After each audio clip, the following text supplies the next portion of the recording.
Hello everyone. Back again with film recaps.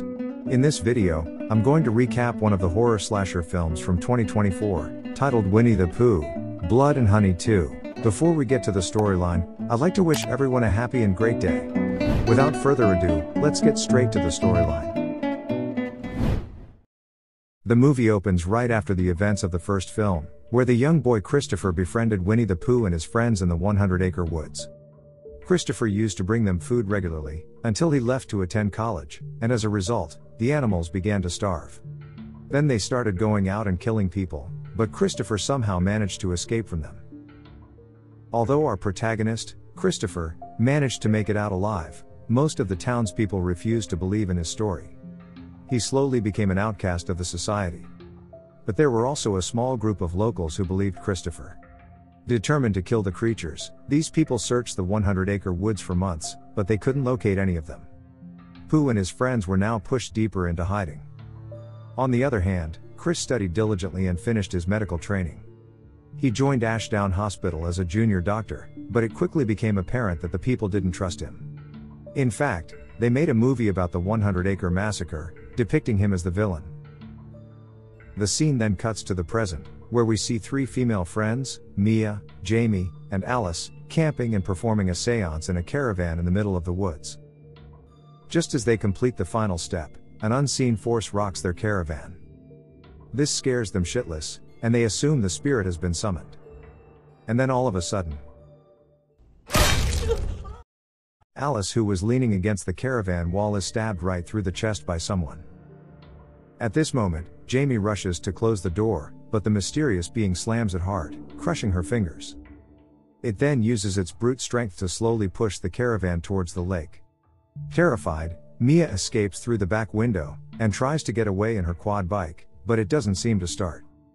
The perpetrator turns out to be none other than the monstrous Pooh, who flips over the caravan, with Jamie still inside.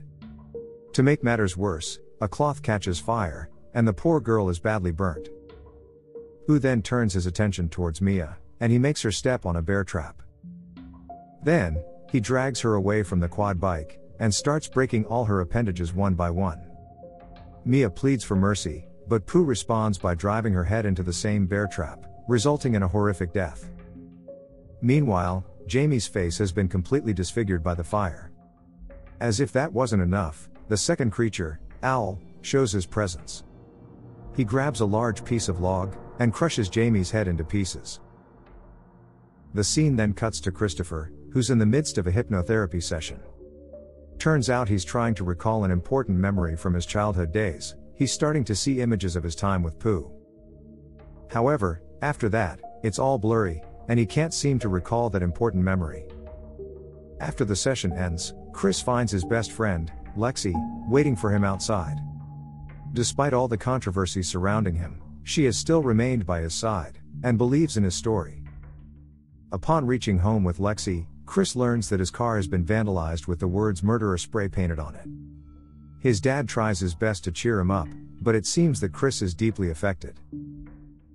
Back in the woods, the police come across the caravan massacre and are completely shocked. As they use the radio to call for backup, we see an unknown man listening to their conversation from his home. The next scene takes us to the 100-acre forest, where we see three armed men. They are among the select group of people who believe in Chris's story, that animal-like creatures caused the massacre. Elsewhere, we see that Pooh and his friends have started living inside a large tree. Owl reveals that he saw some hunters looking for them. He then goes on a rant about how the humans of Ashdown look upon them like some sort of plague. Owl also reiterates that if they don't stand up and fight for themselves, the humans will kill them first. Upon hearing this, all his friends, Piglet, Tigger, and Pooh are filled with rage. Back in the forest, the three men soon hear noises coming from a distance, so one of them heads there to investigate. But this turns out to be a grave mistake, as he is easily taken down by Pooh. Meanwhile, the other two men also hear unusual sounds, right when Piglet attacks them out of nowhere. Seeing Piglet, the two realize that Chris was telling the truth after all, and kill the creature.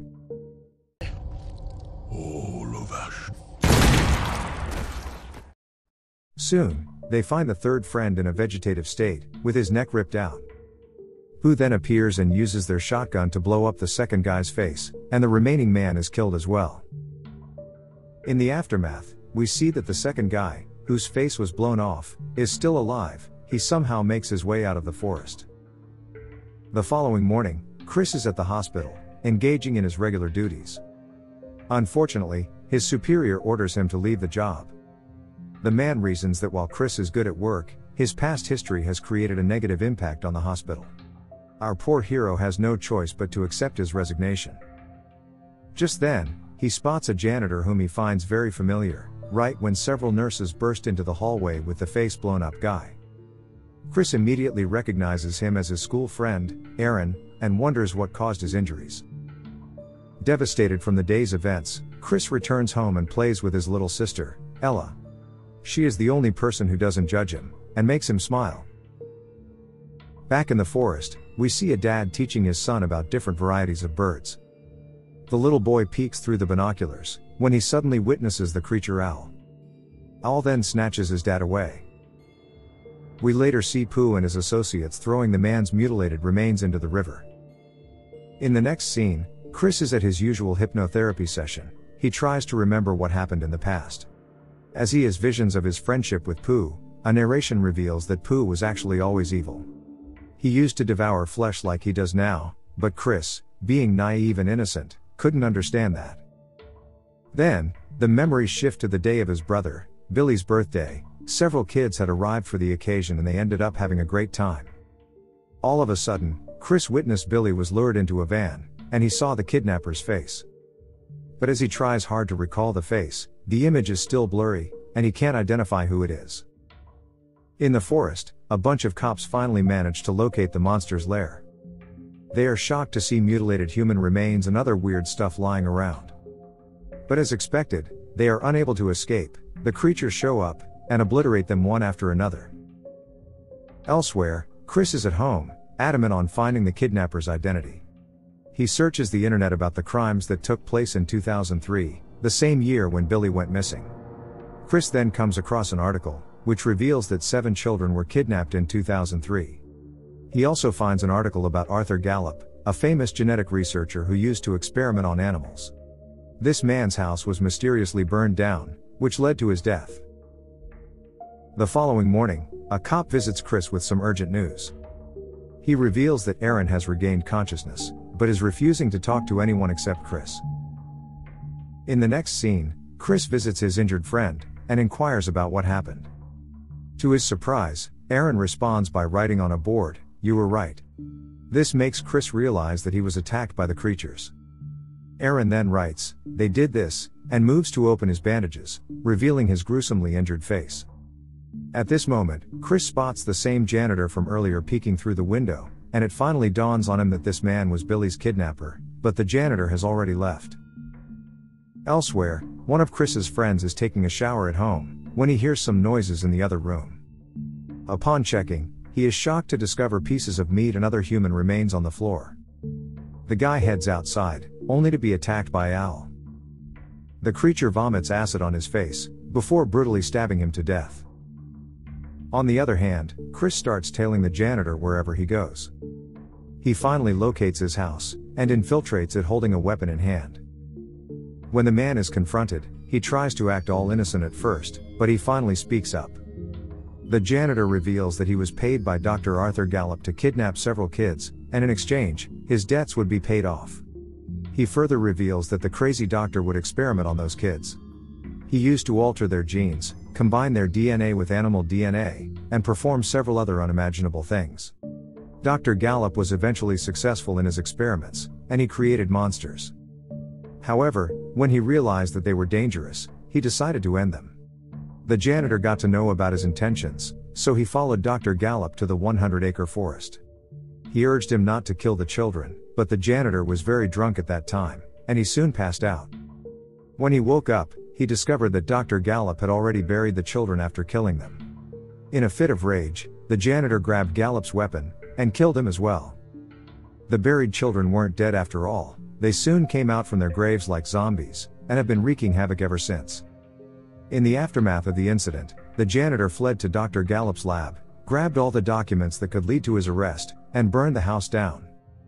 Ever since then, he has been keeping tabs on the monsters, revealing that he is the one who regularly intercepts police communications. The janitor says he feels extremely guilty for the crimes he committed in the past. He then ends his speech by shooting himself in the head, much to Chris's shock. On the other hand, Lexi is babysitting a kid at home, when she realizes that someone has broken in. Panicked, the two immediately hide inside a small fortress, from where they operate a toy car which has a camera on it. They lead it to the main door, and notice a gigantic man, who is none other than Pooh. Soon, the monster goes upstairs, and manages to track their location, but Lexi and the kids somehow escape. Several cops are outside, and Lexi anxiously explains that a creature is in the house, but the cops don't believe her. Still, they send one of their women to investigate the matter. But the female cop is soon attacked by Pooh, who rips out her hand, and stabs her face with it.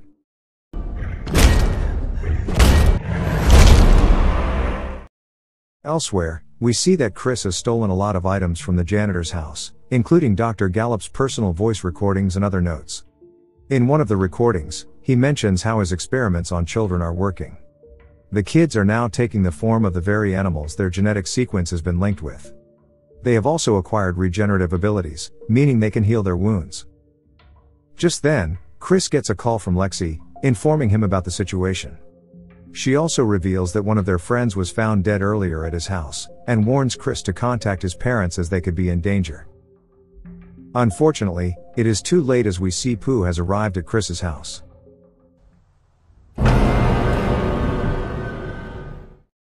He infiltrates the house, and firstly kills Mom by repeatedly bashing her head against some pointy knives.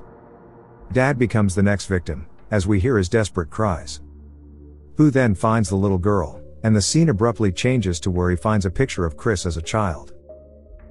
Shortly after, Chris arrives home, only to witness the dead bodies of his parents. This completely devastates him, but his troubles are not over yet.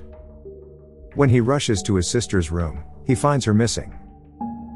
On the other side of the town, a rave party is in full swing. But little did they know it would be their final party ever. Soon, Pooh arrives at the venue, and begins slaughtering the innocent people one after another. Chaos soon erupts inside the hall when the killing happens in front of everyone, and the survivors rush to find a safe spot to hide. Unfortunately, as they rush outside, another monster, Tigger, joins the party. Using his sharp claws and flexible body, he mutilates several girls while calling them bitch.